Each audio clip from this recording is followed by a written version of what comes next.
दुनिया में social media की ताकत काफी ज्यादा है। अब भला कांग्रेस जनता पार्टी को कौन नहीं जानता, वायरल है आजकल। चीफ जस्टिस सूर्यकांत के बयान के बाद बवाल हुआ और इसका उत्थान हुआ। चुनिंदा बेरोजगार युवाओं की हरकतों पर कांग्रेस वाली टिप्पणी भारी पड़ी और अभिजीत दिपके ने कांग्रेस जनता पार्टी का यहाँ पर निर्माण कर दिया, स्थापना कर दी, या फिर यूं कहें।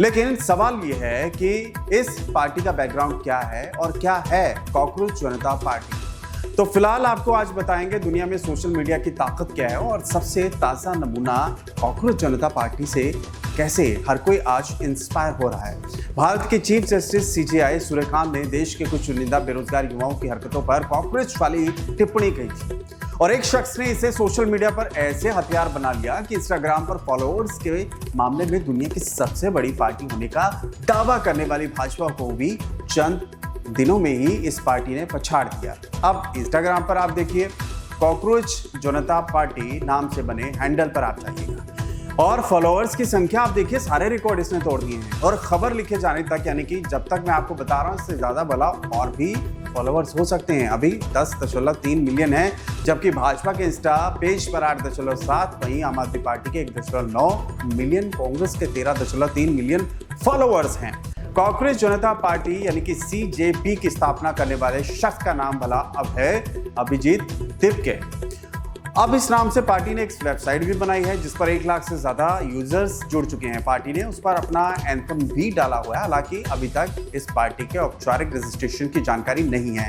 कांग्रेस जनता पार्टी की स्थापना करने वाले अभिजीत दिपके सिर्फ 30 साल के हैं और फर्स्ट पोस्ट की एक रिपोर्ट के मुताबिक अगर देखें ना, तो अभिजीत दिपके एक पॉलिटिकल कम्युनिकेशन स्ट्रेटेजिस्ट से जुड़े हुए एक व्यक्ति हैं। वे narrative building, public managing, messaging या फिर पॉलिटिकल ओपिनियन का एक डिजिटल मीडिया पर प्रभाव डालने का काम करते हैं।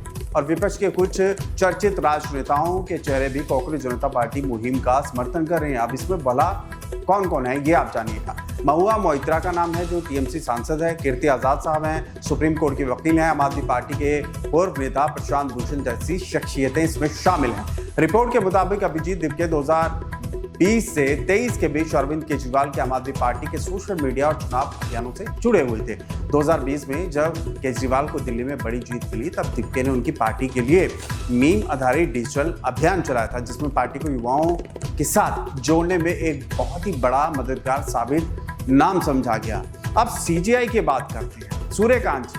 सूर्यकांत जी का नाम काफी चर्चाओं में है। सुप्रीम कोर्ट में पिछले शुक्रवार 15 मई 2026 को देश के कुछ बेरोजगार युवाओं के लिए कांग्रेस और परजीवी वाली टिप्पणी उन्होंने कर दी, लेकिन बात की गंभीरता को समझे बिना एक बाद में सिस्टम को निशाना बनाना शुरू कर देते हैं। अभिजीत दिपके ने सीजेआई की टिप्पणी को खारिज नहीं किया, उसे एक व्यंग के तौर पर ग्रुप में बदलने की उन्होंने फिर कोशिश की, जिसे देश के युवाओं के एक वर्ग ने हाथों हाथ पकड़ लिया या फिर यूं कहें फॉलो कर लिया।